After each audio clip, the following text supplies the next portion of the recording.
Well, good morning and welcome to today's program with the Idaho Federation of Families for Children's Mental Health during Children's Mental Health Awareness Week.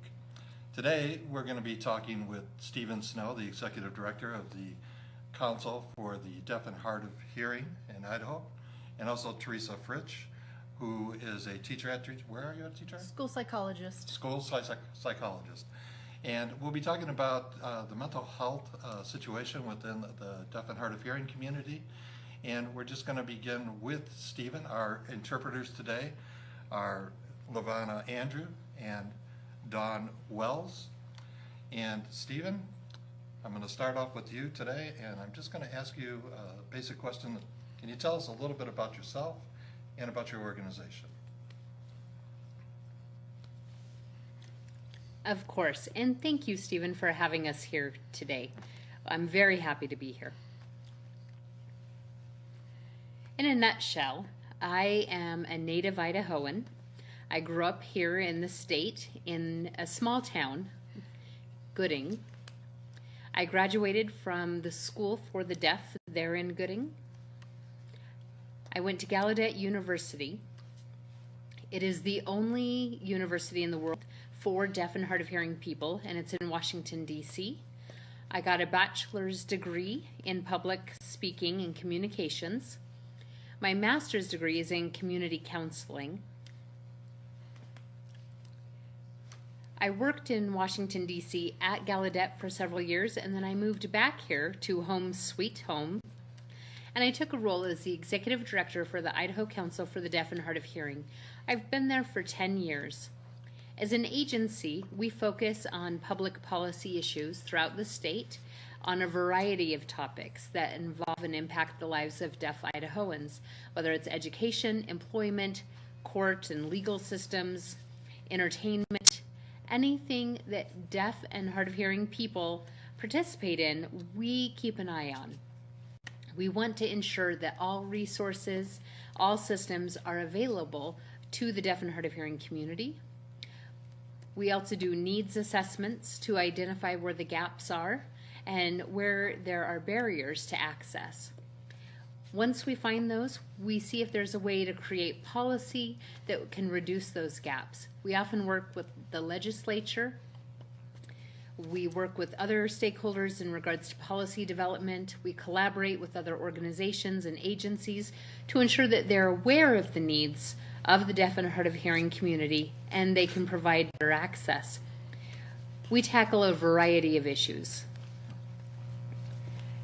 We have seen a lot of positive changes in the past decade, but there's still a lot more we can do. So that's it essentially. It's a lot of things. Thank you. Teresa, can you tell us a little bit about yourself? Sure. I grew up in Illinois, and I went to Illinois State University to become a teacher for the deaf and hard of hearing many years ago. I was intrigued with sign language and American Sign Language, learned it very young, and decided I wanted to go and pursue that field. So I attended there and received my bachelor's degree and taught for a couple of years, but was really kind of intrigued with psychology and mental health with the deaf and hard of hearing population and the needs that I saw when I was teaching and student teaching. So decided to get my degree in school psychology. So I went to Gallaudet University as well, not at the same time. I think I'm probably a little bit older than Stephen.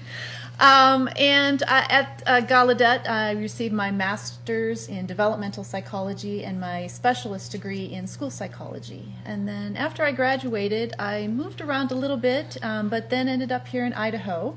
Been here for 25 years. It's been 25 years since I've been here. And I actually got to know Stephen through being on the Idaho Educational Services for the Deaf and Blind board. We were board members to start that up, a few years back. And so have been involved with deaf and hard of hearing students in the West Ada School District is where I've been practicing as a school psychologist. I work with both hearing the population as well as students with hearing loss. We have a magnet program in West Ada that pulls in students from all over the Treasure Valley area We have teachers for the deaf at our elementary and a middle school and a high school, and we're able to then work with students. So I work with that population of students doing evaluations, consulting with teachers, providing consultation for general education staff and members. So that's kind of my role in this. So you mentioned the magnet school and bringing all the kids together to a single location. What is the purpose of bringing all the kids together? Well, for multiple reasons, but schools around, rural school in particular, or maybe schools that don't only have one student with a hearing loss who needs some intensive special education services, or they need that teacher of the deaf as their instructor to support them in reading, writing, math, whatever it might be, language development. Rural schools and even bigger schools decide that it'd be better that child would receive better services or more comprehensive services in the magnet program because we have a teacher of the deaf that is in that building. Students are then able to kind of socialize. There's more numbers. It's a low incident difficulty that these students have with not being able to hear and communicate. There's not many students, so when you can bring a larger group together so that they have peers that they can communicate with and socialize with, it offers them that opportunity to do that. And then they have the expertise of the teacher of the deaf. We have interpreters available. Our speech language pathologists are there and are familiar with students who have hearing loss. I am a part of the program as well and can provide assistance in the evaluation or mental health issues as needed. The mental health issues. Stephen, because we're talking about the magnet school and bringing the kids together like that, you mentioned earlier that 90% of parents are unable to communicate with their kids directly that have hearing issues.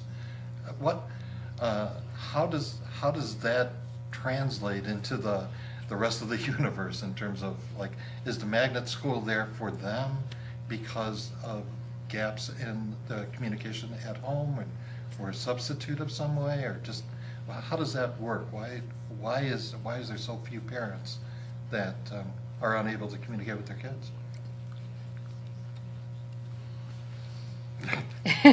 It's an excellent question. As Teresa mentioned, magnet schools, there are several. First, we do have a school, a residential school with a day component in Gooding that serves the state. But a key concept we need is critical mass. School doesn't only provide academic instruction, there's also social and emotional development that's critical.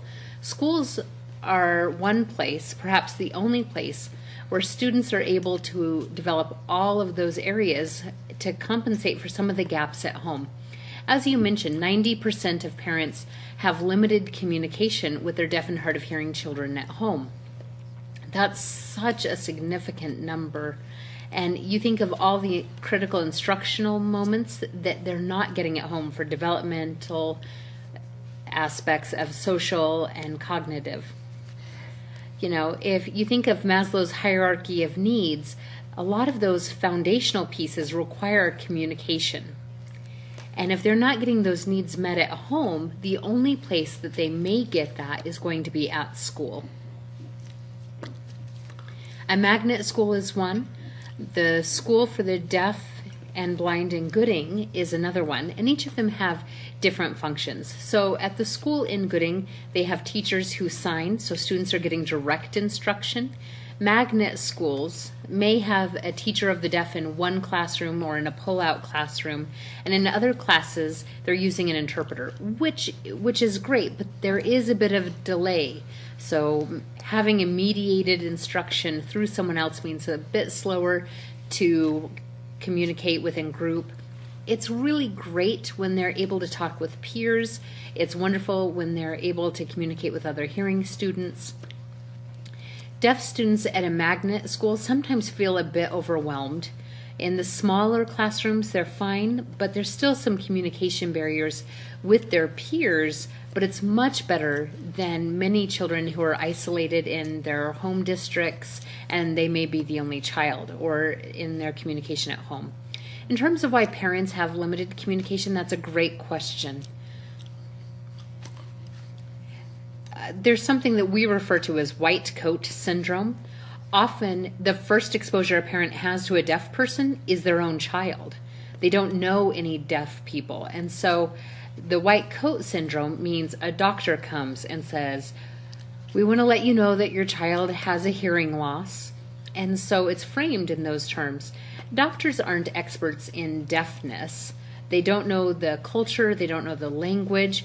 They're really experienced and experts in the medical aspects of it, but that causes parents to have more anxiety and feel like there's something wrong with their child. Often doctors are authority figures and parents trust them, and so they don't have the tools to communicate or to help their children navigate the cultural aspects of it. They get this information in a sense that there's something wrong with the child, and they internalize that. So as the child grows, parents look at this as a problem, as hearing loss. And even though they try not to, in many ways that can color their relationship with their child. Trying to make sure that children get what they need often happens both at the school for the deaf and the magnet school, and that's where they're able to get the full developmental picture that they need. Well, it begs the question then. So how many people are we talking about in Idaho, in adults and children, that are deaf and hard of hearing? And the next part of that question would be, within the mental health arena, how many children are within are in need or of mental health services and that kind of things in the community itself? Currently in Idaho, we estimate about 200,000 people have some aspect of deafness or being hard of hearing, and that encompasses from cradle to grave, over 200,000. That's a significant number. About half of them are senior citizens who have some aspect of hearing loss. So that's roughly 13% of the general population, and that is a minimum number. Johns Hopkins University recently did some research and said that the number statistically is closer to 20% of the general population that have some aspect of hearing loss. It's a huge number. If we look at mental health statistics, it's typically 1 out of 4 deaf children who have mental health issues. 1 out of 5 deaf children, and then 1 out of 4 deaf adults. Deaf and hard of hearing adults have some mental health issues. So looking at that, we're looking at roughly 33,000 people who have some type of mental health issue and hearing loss. If we're looking at severe mental health issues, that's about 9,000. Many of those are hard of hearing, not profoundly deaf.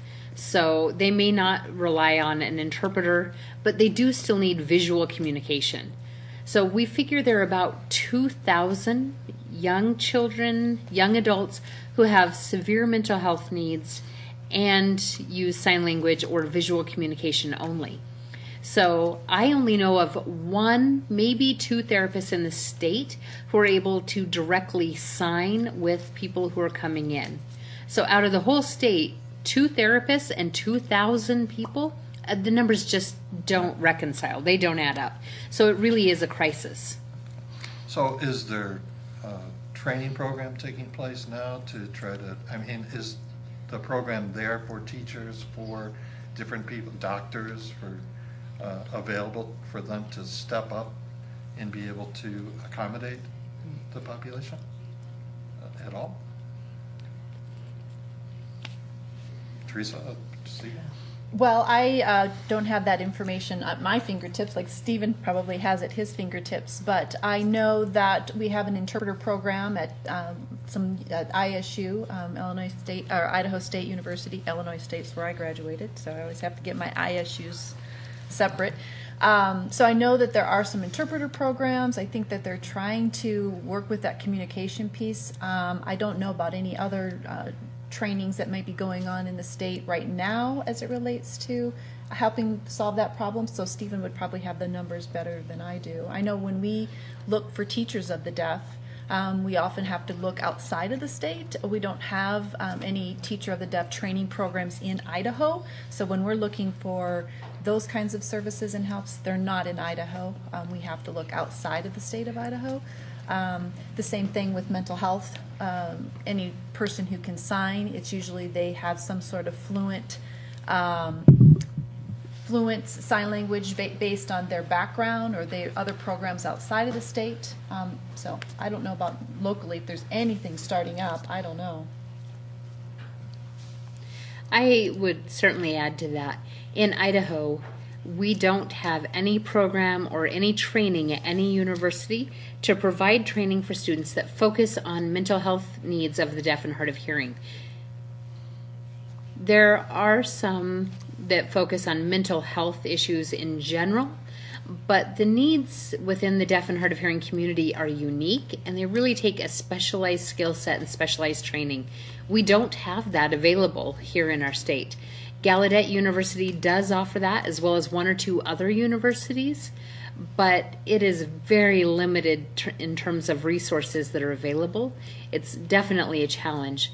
Once somebody has a degree with mental health background and training and they want to provide services to the deaf and hard of hearing community, they have to take additional coursework online or take continuing education courses through Gallaudet. They have to look at how to include that content on their own and then bring it back here. We don't have any coursework specific to deaf and hard of hearing mental health issues, and it's a huge need. Huge need. Mm-hmm. Well, Teresa, you're a mental health therapist, and you're talking to the deaf kids, and I'm thinking about what's taking place in the home with the parents and that Mm-hmm. communication thing. Is that a mental health issue within the framework of the family and the kids coming potentially to you as a therapist? Is that what you're seeing at all? So I know that the students that I work with, there's also, I want to add on to the communication piece before I forget, because we also deal with a lot of families who come from non-English speaking backgrounds.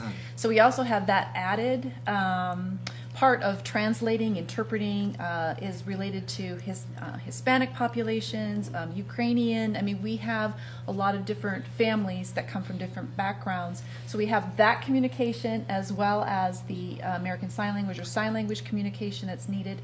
And that communication piece and kind of what Stephen was describing, sometimes families who, they go through kind of a grieving process or a process in trying to figure out how do I help my child with this hearing loss. There are lots of decisions that they have to make early on in the child's life, whether they want to go with hearing aids, whether they want to go with trying to speech and language, verbal speech and language, whether they're going to try and cochlear implants.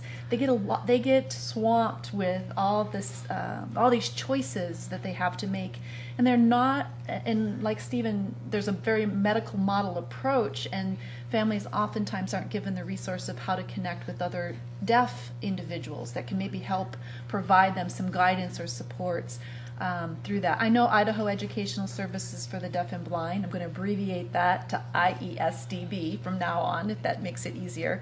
IESDB has a lot of services around the state, and to provide that support, they have teachers and educational specialists that go out when the children are very young and are first identified to help those families kind of navigate that process. But I think families are going through a lot of difficulties and different stages of I don't want to say trauma, that sounds a little severe, but different aspects of decisions that they have to make. And so that can cause families to then not know how to communicate or not know what path, or they may switch gears midway through and decide to go a different route. So then the student's communication and language gets further delayed. So it's just supporting those families through that communication and language process initially. And so as they get to school age, usually they've figured out their method, but that method might not be that child's area of strength. Maybe they have a severe language impairment on top of their deafness, and they can't use those skills very adequately. So we may encourage parents to try a different method of communicating or language.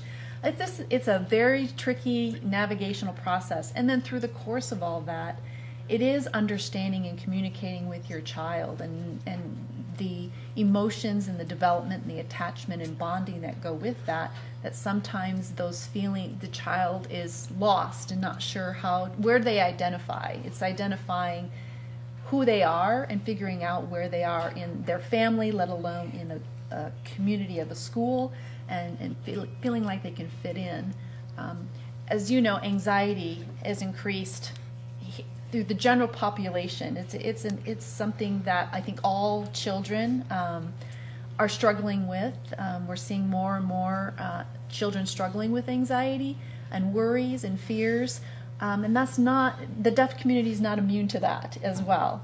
So I think as we try to figure out what tools we can give children and families to put in their toolbox to help them navigate through some of those worries and fears, for hearing as well as deaf students, I think that would be where we in the mental health field need to support families, helping them navigate the options that they have, having them navigate those worries and those fears, and I think giving them tools that they can have and take with them out into the community. I think that's where I see a lot of my role with supporting families as well as the children, is to provide them those tools and resources as I learn them and as I know them. Mm-hmm. But there's very limited ones out there, that's for sure. Yeah. Well, we're talking about a pretty substantial piece of the population. I don't necessarily think that so many people knew until you just said those numbers, that how many people we're really talking about here. And one of the things, when you were talking about the school and you're talking about, taking the kids, they go to the school so that they have peer support and those kinds of things taking place. I'm wondering, what is within mental health, within mental illness, the stigma that exists for people that have that diagnosis and their families, the whole thing around stigma. Is there a stigma around people that are deaf, and is it then must be even doubly complicated if they have a mental health diagnosis in their child or as an adult? I guess what I'm asking, if I'm asking a question here, is, what is that stigma like within the deaf community, and how are you combating that, if at all? Because that's one of the things that anti-stigma programs within mental health are just never ending. And I'm just wondering if it's the same within the deaf community. I'm sure it's within the mental health part of that, but overall, do you see that stigma taking place there with people?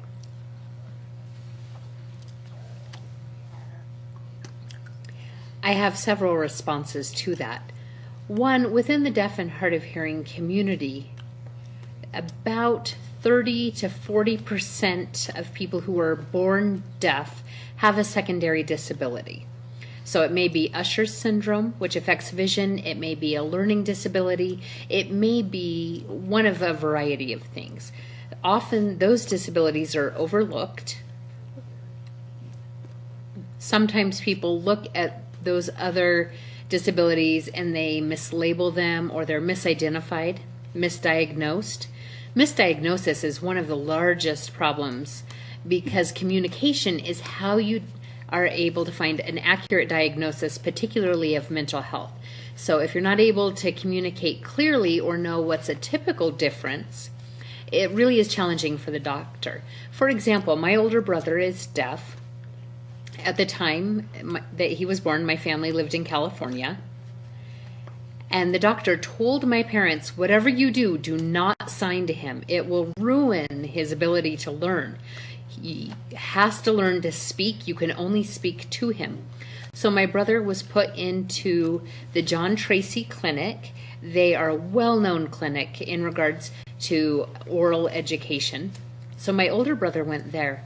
Every time he came home from school, he was angry. He would destroy things. He would lash out. Kitchen cupboards, he would try to pull them down. He would grab knives and cut things. And so people thought that he had some anger issues. There were clearly some mental health issues. But with this ongoing anger for a year or 2 years, my parents just weren't sure what to do. My parents ultimately ran into somebody, said, maybe he's doing these things because he can't communicate. Why don't you look at communication before you try these other things? Just try signing. And my parents said, oh, we can't. The doctor said not to, but this person convinced them that my brother should go to a total communication program where students can both sign and talk and learn to do everything at once. All of a sudden, my brother's behavior changed. He wasn't angry anymore. My parents learned some sign language, so he was able to come and say, I need this, and they could provide the things my brother needed, and he wasn't acting out. So if communication piece is missing and there's all of these frustrations and children are acting out, doctors are seeing behaviors and coming up with diagnosis when really the solution would be just able to communicate. So sometimes people say, oh, they're angry and it's because they can't communicate. And actually there are mental health issues. So if we're able to get the communication piece, then we can better see what other issues may be underlying, and trying to figure out how those intersect is challenging. Often children grow up thinking that's just how I am, and it's a stigma they've internalized.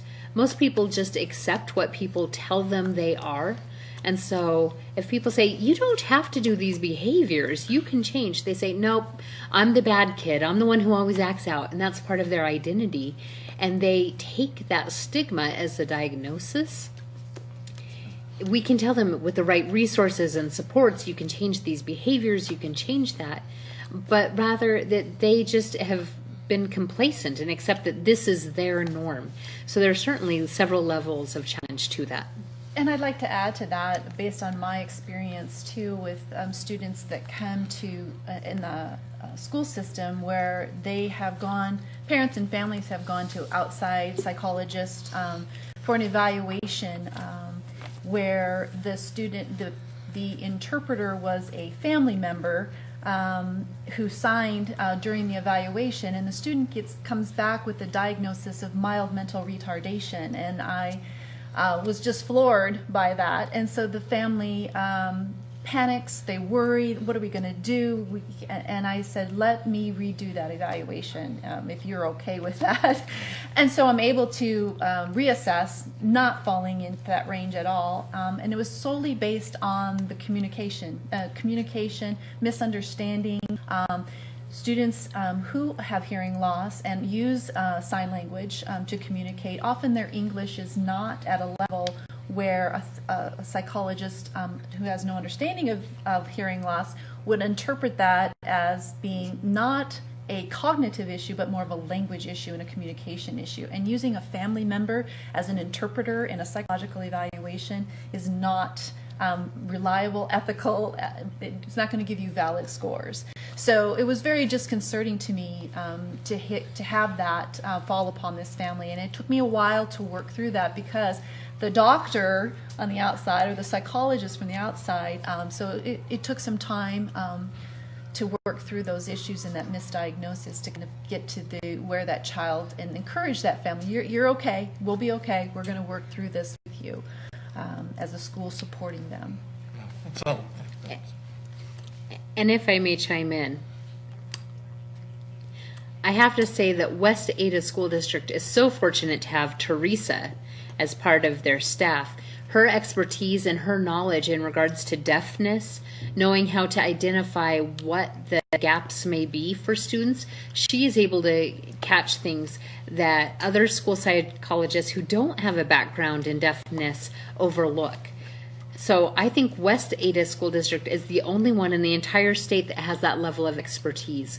When we look at kids in other schools, they don't have the same benefit that they do because they don't have somebody with that experience, and that makes it more challenging. Well, I'm glad to have you here on this program, both of you. I should take this opportunity right now that for people watching the program that they can type in the questions, and we will try to get to them if you have any as we proceed along in this conversation. One of the things, because we were talking about stigma and we were, sort of moving along in that direction in terms of what is available to students or not available to students. And so I'm wondering, what are the kinds of services, and I'm looking at you, Teresa, that exist for parents to access for their kids. I mean, I know within the mental health and children's mental health, there's all sorts of gaps in services and needs that aren't fulfilled, from residential treatment kinds of ideas to, all sorts of different things. But then again, there's other programs and services that do exist. So can you give us an idea of what that's like within the mental health framework for kids that are deaf, and services and access? And they're very, Big question. yeah, I was just going to say very, Stephen, very limited, very, very limited. So if a family comes to me, or we identify a student that has maybe some mental health, needs some mental health supports, there are 2 therapists, fortunately, in the Treasure Valley area that I know of that can sign fluently, that can provide that direct. And then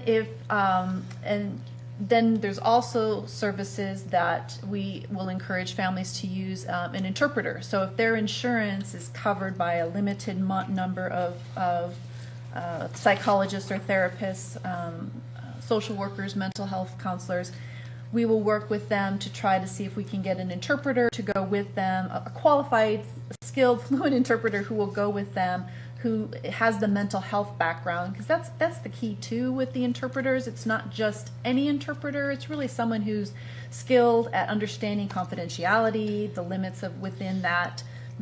We want to build that child's trust and confidence, and so having an interpreter who's skilled and can work with the therapist and the child is very needed.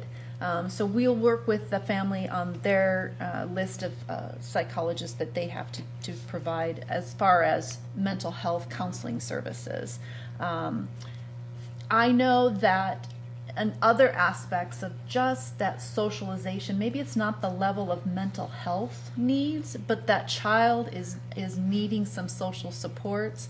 I know that working with IESDB and their educational specialists, if it's in a rural area or in schools, they can also, there's camps for children that are offered throughout the summer, for example, deaf camps where students can go and build those relationships, and sometimes having that support and that knowing, getting to meet other children and other staff members who may be deaf or can communicate with them. Having that support, it may not be at the mental health state, but it might be build their confidence, and it just might be a confidence building. So IESDB offers some supports there. And there's educational specialists throughout the state. So if you don't have a psychologist or counselor that you can work with in your building, at your school, that can support you and try to find and research and look for those mental health supports in the area or the community, IESDB also has educational specialists that could that are all throughout the state that you can connect with, that they might be able to point you in a direction or a resource if you're out in Murphy or some of the smaller areas. They can provide that support. I know that Council for the Deaf and Hard of Hearing has resources and lists that they can also provide family members and staff, kind of helping them in that direction or get them set up with interpreter services or get them pointed in that direction. So I think reaching out to your school counselor, your school psychologist in your building, wherever you may be, and then helping and working with them, and then IESDB, and then the Council for the Deaf and Hard of Hearing. I think those are the resources that come to my mind immediately that families can access if they're suspecting that their children might be struggling with mental health issues. Are there other ones that you can think of, Stephen? Yes, and thank you for your comments. The Council for the Deaf and Hard of Hearing has a clearinghouse of resources that we can provide, but when there are limited resources in the state, the information we can provide is somewhat limited as well. If parents have a child with a mental health issue, we may not have sufficient resources to meet their need. However, we can provide resources for other supplemental services that may mitigate some or alleviate some of the symptoms. We may be able to help them with finding resources to keep the mental health issues under control while they are looking for other resources to really address the root. So they may have a video phone where the deaf child can call other people and see them on a screen, or make phone calls through a sign language interpreter, so they're able to communicate. That technology is not in most homes because parents don't know that's available.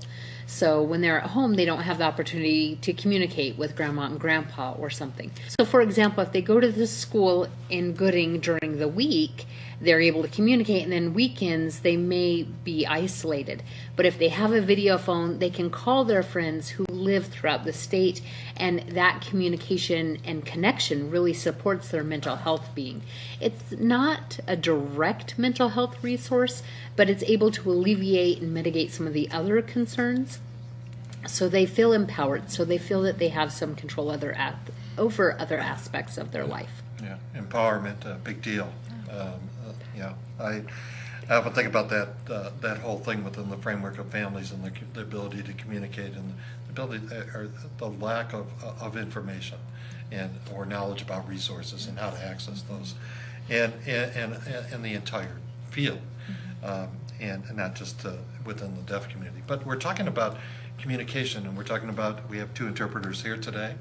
I know that there's not a great deal of interpreters in the state. And they're not necessarily all interpreting with the same style of interpretation. There's the various types of way you interpret. I know that there's some question marks about the skill levels of some interpreters and so on. Where are we going with the interpreters, and how do people, the ADA says we should have interpreters at different meetings, all these different pieces of this, most of which, as far as I've seen, don't really get met very often, and particularly with, interpreters with, all the different things that we should have, and we don't. And there's always a reason for it. But Stephen, what am I talking about here? I am thrilled you brought up this issue. Interpreters are a critical component for us to discuss. You are correct. The Americans with Disabilities Act says that there must be qualified interpreters. But how do we measure qualified? A person who can spell using finger spelling, is that qualified? Or somebody who took a 101 class? Those are really things that we need to consider. When Congress passed the Americans with Disabilities Act, it really left it to states to determine what qualified meant, and that has been an ongoing problem since the ADA was passed. The deaf community has really been fed up with the lack of standards, so we've looked at trying to define what qualified means, and we're doing that now through licensure. We did have a license passed last year, and so as of July 1st, in a month and a half, interpreters will have to be licensed, and that is a great way to prove qualifications. There are different qualifications or certifications available, and interpreters can use a variety of them to get a license and indicate minimum standards, and that gives the community a way to have a database or a list of qualified interpreters in our state. If someone's licensed, then they're qualified. They don't have to second guess. If somebody says, I need an interpreter, and then they know they have to have a license, it will be listed under the Idaho Bureau of Occupational Licenses website. They can see a list of names, reach out to those interpreters, and be able to work out the details. They don't have to wonder if they bring somebody in who knows how to fingerspell if that will meet the ADA requirements. So we're really trying to reduce the burden on providers as they're not sure about the quality of services that they're procuring through an interpreter. Interpreters do not resolve 100% of the issues. There aren't enough interpreters throughout the state, but this process, the licensure process, is a beginning to address determining the number of qualified interpreters, and eventually we know that numbers will go up when we look at what's happened in other states. As we raise the standards of professionals, we find that that becomes more attractive to people entering the profession. We have seen in other states that as there are standards, that there is a growth in the number of interpreters. So ultimately, we expect there to be a positive impact on the number of interpreters in the state. In some fields, interpreters being licensed are exempt. So state courts have an exemption from licensure because they have some other standards that define interpreter qualifications. The other thing to consider is that because someone is licensed, they may not be qualified in every situation. So some interpreters just can't stand the sight of blood, they pass out, they're not qualified to interpret medical appointments. Likewise, it's true for mental health. In fact, most interpreters that I talk to are uncomfortable in mental health settings. Most of them would rather do medical than mental health. Mental health settings is something that they feel uncomfortable about. They don't have enough training. It's an environment that's unfamiliar. They don't have the type of expertise that they feel to do it justice in that setting. Interpreter training and workshops often talk about medical needs, and they learn quite a bit there, and that's a great start. But in terms of training specific to mental health needs, that happens less often. As interpreters are unfamiliar, they feel awkward, and then that creates a tension for the therapist and the client. In fact, nationwide, there is one certification for mental health interpreting. No one in our state has that certification. I know there's one person who has experience in training who is here with us, and that's Lavona. She has some training in regards to mental health, but there's no one in the state who has the certification. So if there's a scenario where someone needs a mental health interpreter, it's really challenging. Some interpreters will say, fine, I'll go, I'll do it. But other interpreters think, I will create more harm in the setting, and they want to do no harm. They're not sure how to make it happen and interpret so that everyone feels like they have full access. We need to think about how we can provide more mental health training for interpreters. Perhaps we need to contract with experts from other states to provide training here. Of course, that will cost money, and that's a challenge as well. Going back to the stigma, because I think sometimes the deaf community is small in certain pockets and areas, and having an interpreter be a part of that discussion when there's issues being discussed between a deaf person and their therapist, and then seeing that interpreter maybe out in a deaf community event, it can be awkward and that unsettling sometimes, I think, for and so it's I can see where a lot of interpreters are hesitant. There's that trepidation of then, being out there enjoying the activities, but also being there in the mental health setting. So it is a delicate situation that I'm sure is not unfamiliar to interpreters in general, but I think that is part of the stigma that I think can happen with a deaf person seeking mental health services. Yeah. Well, I can say, as a deaf person, I'm an open book, whether I want to be or not. For all the interpreters who interpret for me were put in one room, they would know that I had no secrets, and that's a frightening thing to not have that sense of privacy in your own life. I trust those interpreters to do their job and be professional. I trust them to follow the tenets of confidentiality and to be ethical, and I allow them to be a part of my life, but it's not an easy thing. In some medical situations, yikes. So in some, specific gender situations for men in medical settings, I have to have a female interpreter, and it's very awkward, but it is what it is. So I try to ensure that the interpreter is qualified. If they're not, I will reschedule. I'm not willing to put my life and my health into an interpreter's unqualified hands. Right. And that really goes back to Teresa's point in regards to mental health. Mental health is just such an opportunity for people to bear their darkest thoughts, perhaps things that are really disturbing, and to have a third person there can really change the dynamic between the therapist and the patient. Even a top-notch interpreter, there's still a sense of having two people know me instead of just a confidentiality with a therapist directly. Direct communication, meaning a therapist who can sign, is the best option. But as Teresa mentioned, there's only a couple, and they're in the Treasure Valley.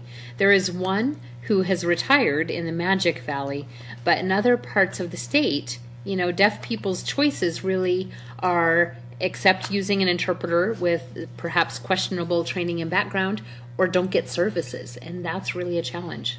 Yeah, well, I understand the confidentiality question, just for the interpreters themselves feeling like exactly what you were describing. I think it's like, what I'm listening to somebody's inner stuff, and I'm trying to translate it in a fashion that actually makes sense to everybody, and that concern of making a mistake there, as well as knowing these kinds of things, and of course the person themselves with sharing. When you're sharing with, I'm sure that the interpreters you're talking with are no longer strangers for you, but in some instances, I'm sure that will be the case. It's a new person you don't really know, and you're exposing yourself. I mean, how difficult that can be. It's hard to fathom that. But the council can help people to find interpreters, can help to find resources for assistance and health services, as well as other kinds of services. And I think we're probably posting the website address and so on for the council, and so people will be able to see that and be able to see what's taking place there. When we're talking about the providers and so on, I want to come back to that little training piece again.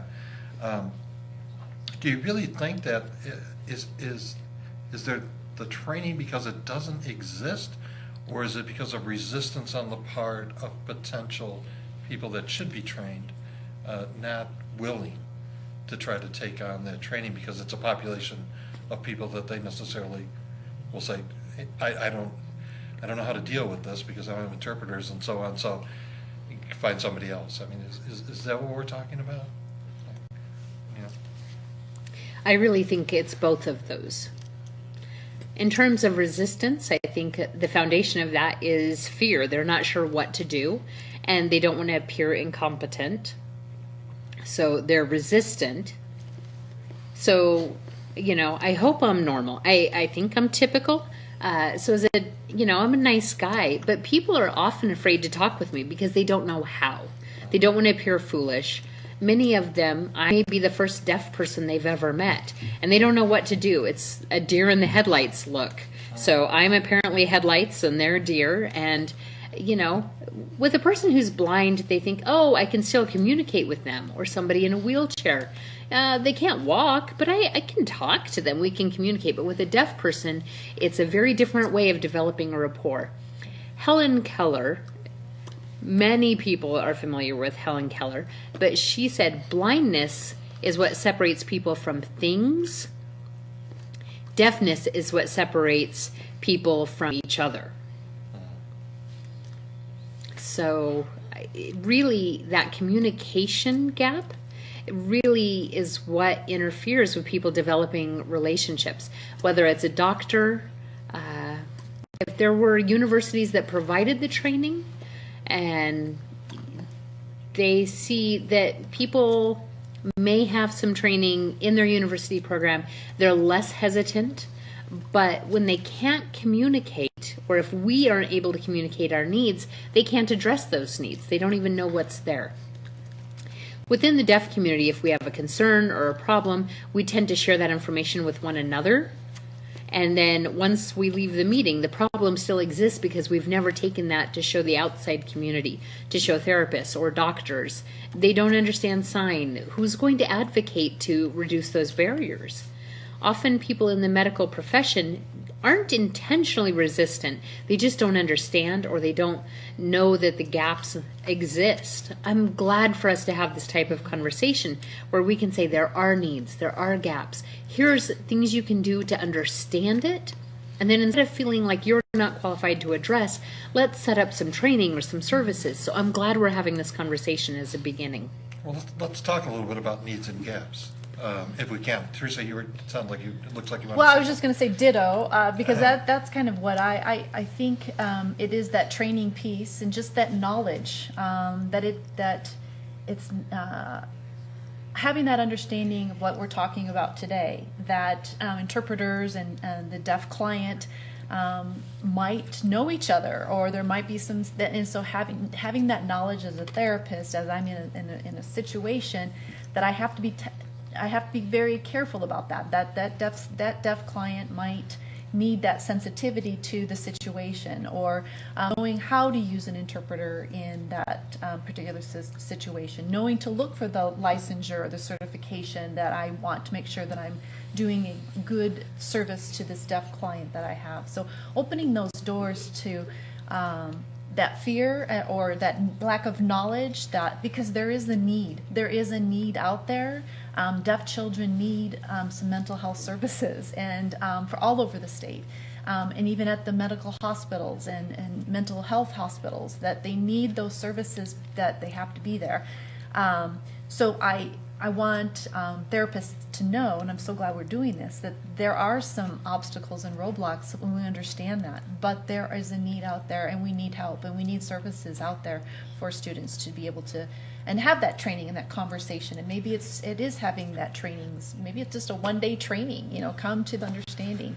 These are some of the obstacles that you might have. These are some issues you need to be sensitive to when working with a deaf student, understanding the cultural implications, the family dynamics, and that child's family system, because it's so different. Each family and each child is so different, and having that understanding of what those differences might look like. So I think having this as a start is great. And where do we go from here? I love the idea of a training or workshop or something like that for mental health therapists out there who want to learn more. Mm-hmm.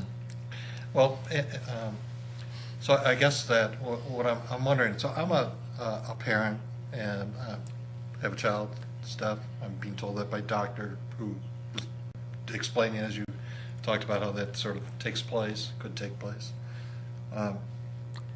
What do I do? I mean, we could ask that question. We could ask two questions generally. How do I know that my child has a mental illness, or what is?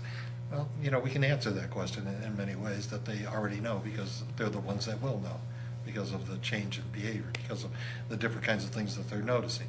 Well, if you're not noticing those kinds of things, you're either not paying attention or they're not happening. In the deaf community, and you're being told, okay, here's what's going on.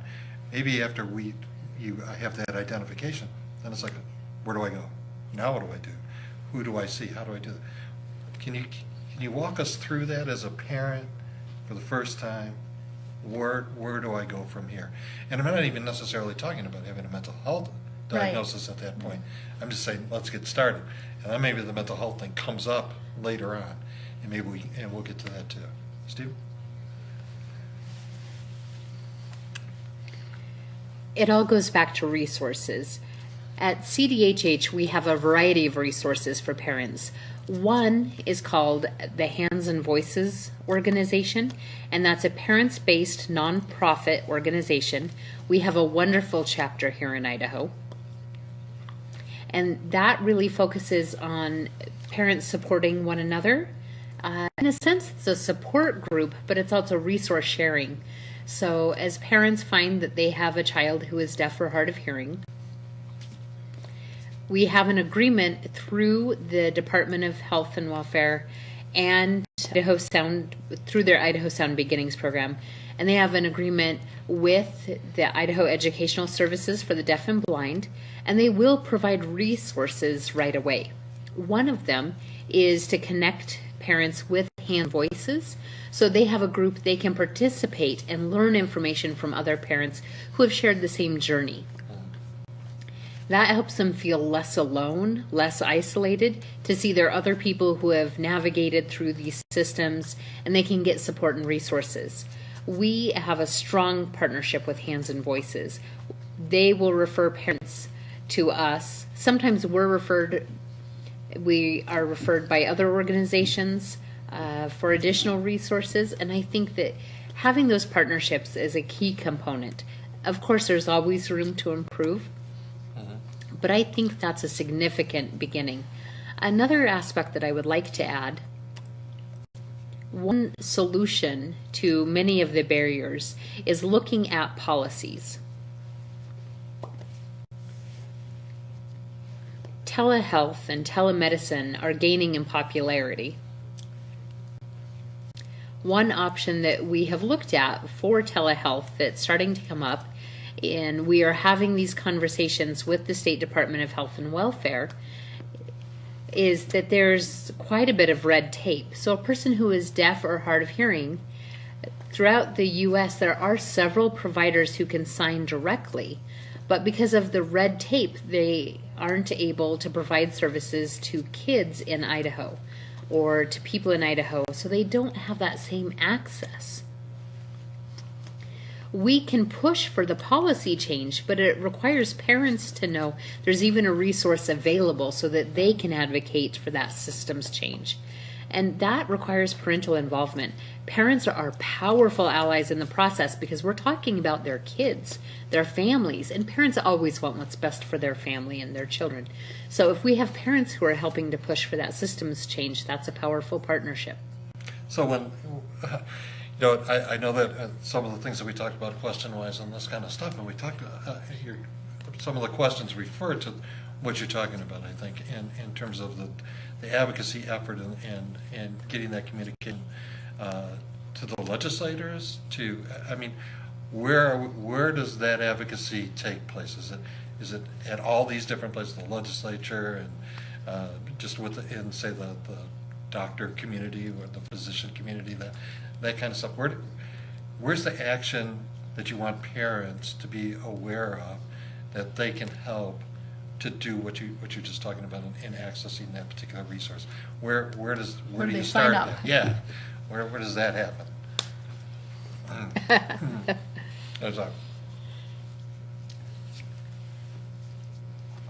At CDHH, we have a council of 9 board members. 2 of those seats are parents of deaf or hard of hearing children. And so when we discuss systems change or policy or how to get started, every issue is unique on the best approach, but we do have parents as part of that discussion from the get-go. Parents can take that to Hands and Voices. They can take issues to their local legislator, and we can continue to push through a variety of methods. There's not a silver bullet that will solve everything all at once. There are many, many issues, and each one requires a thoughtful response and an individualized approach. Yeah, and is the council the leading organization for all these kinds of ideas in the state? You are it, right? Typically, yes. Okay. And so, when I think about the going back to the early part of the conversation, and one of the things that struck me was, and this seems to me to be a barrier and a question mark, is like we said there's the mental health question, there's the deafness question, and then there's like the multilingual cultural kind of component there of different languages, different things, and how confusing that could be.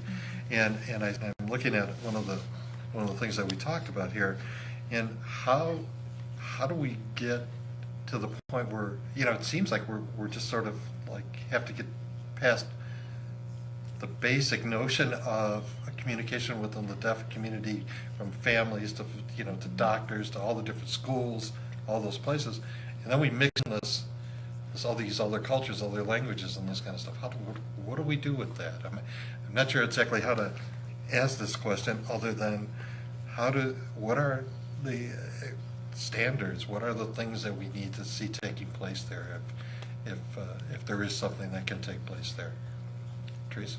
I think that CDHH does a great job and is a wonderful resource. I mean, phenomenal in all aspects of what it can do. And I also wanted to add on to that is that IESDB, with its campus and then its state outreach program, is another opportunity, going back Yes. to your original question of what do I do as a parent. And they can help navigate not only what resources and connect families maybe that they didn't know were in the town next door over, but also they can help with that communication piece of helping parents navigate those options that are available, because it is a spectrum. You have the total strict ASL cultural piece, to all the person who is going to be oral in their method of communication. And there's so many factors that play into that. The etiology of the deafness and why they're deaf, and the choices that the family chooses to make on using hearing aids or cochlear implants or anything related to that. So IESDB is another resource, I think, that can help navigate that, to kind of help families figure out where they can support them, and they're a good liaison to help support the school and help the school kind of know resources too. That, I think, is IESDB's primary role, is to support those school-age children and support schools and work with the families, kind of be that helping hand to educate, to provide knowledge to the school staff, and also to support the families as they try to navigate those areas of communication and standards of that. And so that would be another resource in addition to CDHH. I think they do a great job. At CDHH, we work with many different organizations and agencies, but I think the one we work with the most is IESDB. We have a strong, tight partnership with them. Going back just a bit, people wonder what came first, the chicken or the egg. We know that with mental health, that much of that is innate, and some of that is learned behavior from the environment. So trying to figure out in terms of language deprivation, does that lead to mental health issues? Or in some cases, do mental health issues lead to language deprivation? Trying to determine which of those came first. You know, with some kids, they are born with mental health issues. We have to work with IESDB and their educational specialists to determine for each student what is needed. Now, IESDB, as all of their staff are not specialized in the training for mental health issues for deaf kids, but I think the key is early intervention. IESDB has wonderful experts that are able to look at deaf kids and catch issues earlier, so that people can get appropriate treatment and solutions and supports. The best solution, if there's a mental health issue, would be to refer to a therapist or a provider who can communicate directly, but that's a limited resource. But we can at least find resources to provide the best support we can. That way we're able to tackle it before issues are exacerbated or get worse. Well, you know that the new program that's taking place in children's mental health throughout the state, the YES Project, one of the things that I was thinking about was as that project is taking place, and a lot of parents are involved in having a voice in what's taking place. And the population is, there's many populations out there that need help, need services, and so on. And I'm seeing that change in the system that's going to be beneficial to many families, including people in the deaf community.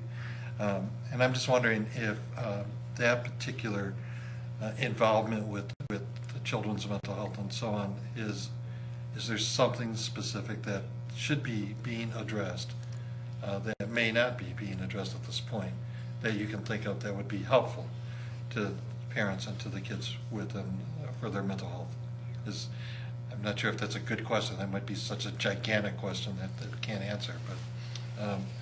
But I'm just thinking, like, because we want to talk a little bit about needs and gaps and that kind of stuff, and we see some of that being taken care of for the general population.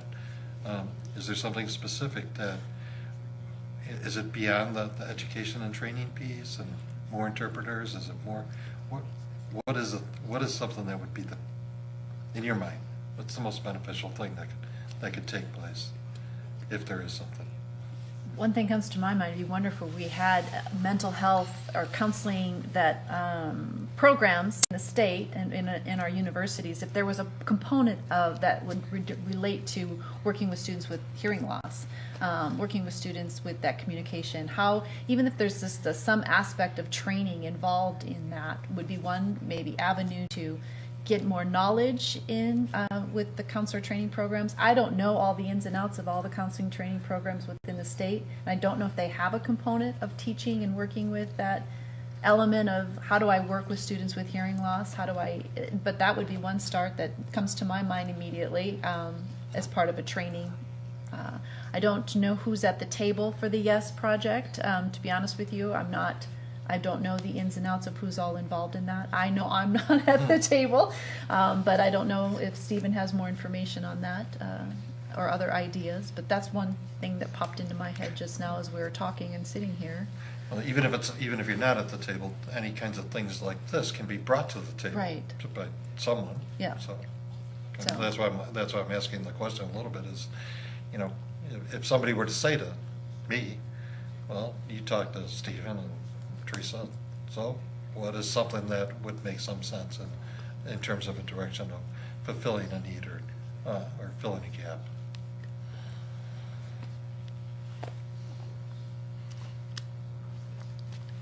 I think we need to have continuing conversations. One place for that to happen would be to hold a summit. We can invite many different organizations who look at this from a variety of issues and service providers. If we had them in a meeting all day, perhaps we could find some common ground and some common solutions. I think everyone has a piece to contribute, not just the two of us. Yes, we may be experts in deafness, and we can bring in people who know a lot about mental health and people who have different perspectives. So perhaps, someone has an innovative solution, but coming together, I think that synergy will produce better answers. A summit would be a great place to start. If we had facilitators to lead those discussions, we'll really be able to get the ball rolling, and I think that's a great start. My question would be if people are willing to participate and accept that invitation to attend to the summit.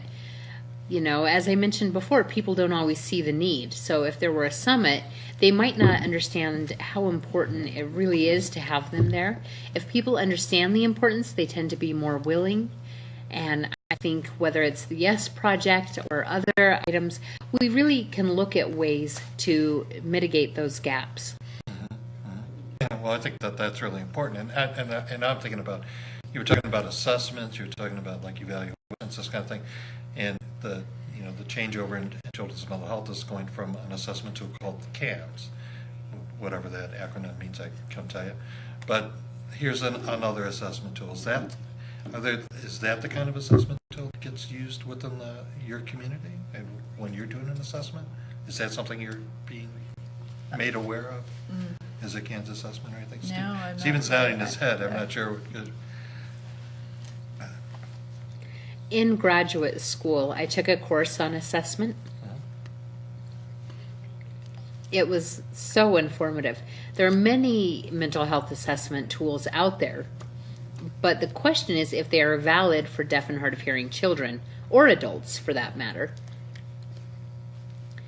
So many of them, it's a question if they include cultural sensitivity, but often the assessment itself doesn't work because of those cultural and linguistic pieces.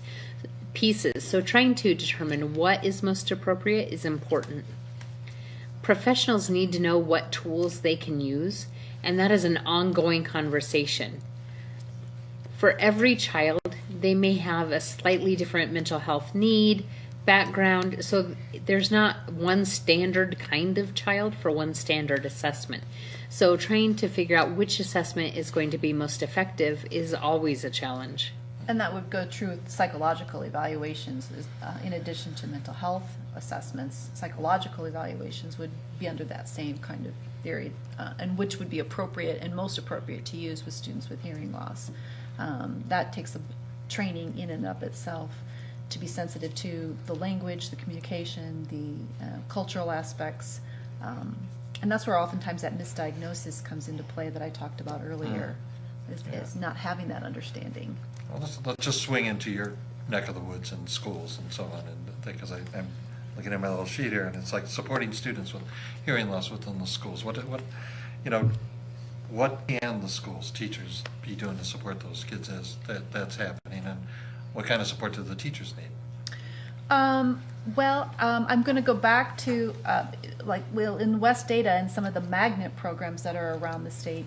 Those places have those resources available. Usually, I'm able to communicate with the students one-on-one if there's mental health issues that I can deal with in the school setting.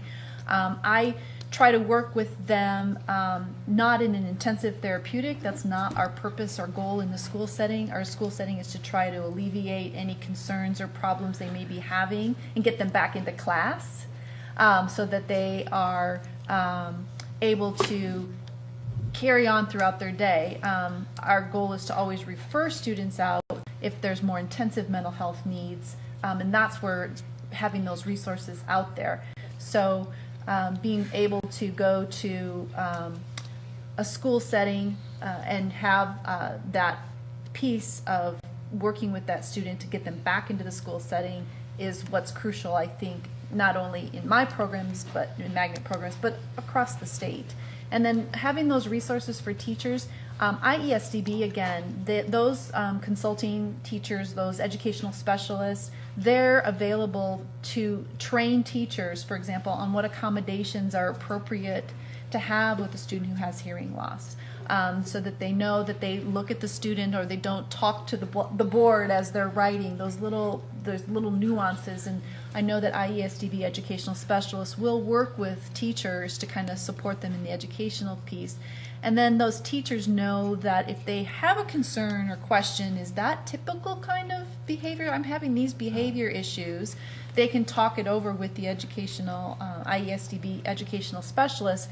And I sometimes get consulted a little bit too around the state. So the IESDB consultant might say, they may shoot me an email or give me a call and say, hey, there's this question, is this typical? And I can sometimes over the phone offer suggestions or consultation via that way, just to support that specialist. If it's, sometimes they're able to say, no, that's not typical behavior, or you know what, let's look a little bit more and deeply at this issue. So those IESDB consultants and educational specialists do, I think, help support those schools and those teachers, and help that staff kind of answer those questions. And then I know they reach out to Stephen, myself, they reach out to people as they see the need, if they can't answer those questions. So Exactly. yeah. Steve, you want to chime in on this at all?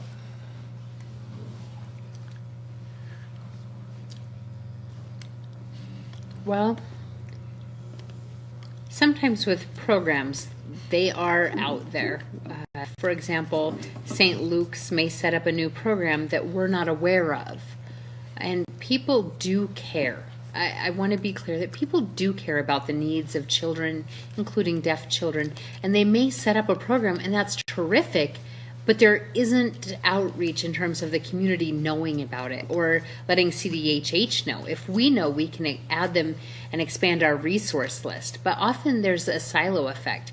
So if they set up a new program, we want people to let us know. We would be thrilled to add that to our resource list. So if they have information they can share with parents and other people who really impact children's lives. Yeah, and It's communication among professionals too. So it's communication. It seems to be the big issue, is that communicating with one another. Because I do truly believe, I think there are therapists out there, they just don't, that can and are able to work with students and want to work with students with hearing loss. It's just that knowledge, that unsure, that uncertainty of what it all involves, that's kind of keeping them from doing that. And we just need to get it out. Well, one of the calls.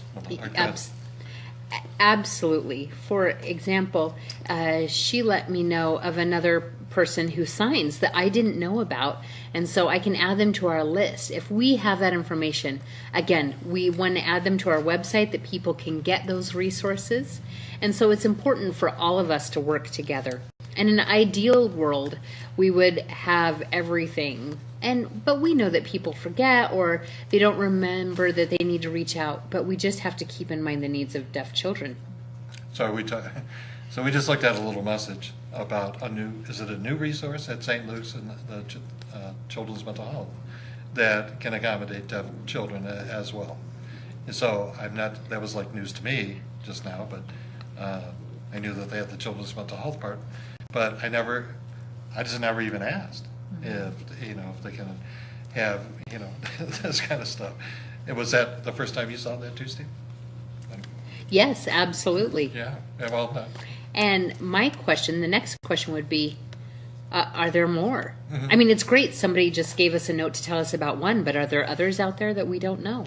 well, if there's others out there that we want to know, and we want you to let Stephen know through the council and so on, and be able to communicate that to add Please, to the we're resources. begging. That kind of thing. So thanks for that message, because that stimulates that other kind of question. And because what we're really talking about here too, and I know that we wanted to address to some extent gaps, barriers, needs, but then we want to also talk about like the benefits of what's out there and the good things that are taking place that are being shared by the kids in the community and their parents and their families. I mean, we've talked a little bit about struggle, getting started, trying to find resources, accessing them, communicating with people and stuff. So those are sort of like some of the issue kinds of things. But, what are some of the better services that are taking place that you would recommend or feel like very good about it as they're moving forward? Stephen, Teresa, both of you. Well, I'll say it again. I think just as in summary, that I think that we do have a limited number in the Treasure Valley who can sign directly, and parents can access. IESDB, I think, is a great resource for especially the rural areas if you're not sure where to go or where to turn, because there are specialists out there across the state that can connect you or help you look for resources. Use your school counselor, your school psychologist. Use CDHH as a resource. I think if you're a parent and you're trying to figure out how you can support or help your child, or even just as a family, trying to bond together as a family, I said there are resources out there. And starting with IESDB and CDHH would be what I would recommend as the first steps for that help. Okay. And I think we're coming to pretty much the conclusion of the program today. So what I would ask you both to do, and Stephen, I don't know if you want to fill in a little bit more after that question right now, but this will be your chance. So these will be kind of like closing remarks. What message do you want to deliver? What message do you want to deliver to an audience that hopefully is still tuned in and listening, or will be watching on our YouTube channel later on? Stephen.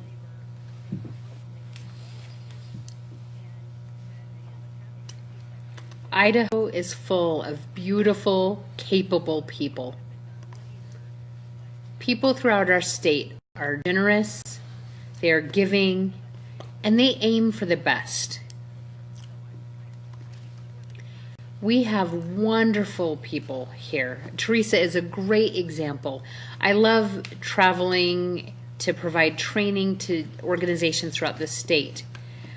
I would be happy to respond to any invitation and schedule a time to come and provide training. Together, I know that we can accomplish many things and to meet the needs of children in our state. We have many success stories. We haven't talked about them much today, but there are many success stories. We want to increase the number of them so that more children are getting effective services. The problems that we've talked about today aren't just problems we have to be sad about or see as gaps. We can see them as opportunities to enhance the quality of life. Many, many articles and news items have talked about how Idaho is one of the best places to live. Yes, maybe with some, growth is something we need to look at. But we need to grow our resources as well. So you can reach out to CDHH, you can reach out to IESDB. We would love to work with any organizations and parents who are out there. I couldn't have said it better. I think I've summarized my part of it earlier, so I would agree wholeheartedly with what Stephen says and couldn't add another item, so I think that would be wonderful. Okay, so let's see if I can do this right. Thank you. Thank you. Okay. Thank you. So what I want to be able to say now is, as we're going to conclude the program, thank you both for being here today and talking about this. I think this is an important subject. It's been great fun having our interpreters do the hard work for us, and hopefully the people in the audience are able to appreciate that. Just want a reminder that tomorrow we'll be doing a webinar program the Federation is offering on the Child Protective Services. So that'll be a registration. If you haven't registered for that one yet, you might want to consider that. Same time, same place, 10 o'clock in the morning, be on that channel. So I just want to say thank you again to both of you, and for the people that have been participating and watching the program today. So Thank you. Okay. So I think we will just hold for a few minutes, or 30 seconds or so, and smile.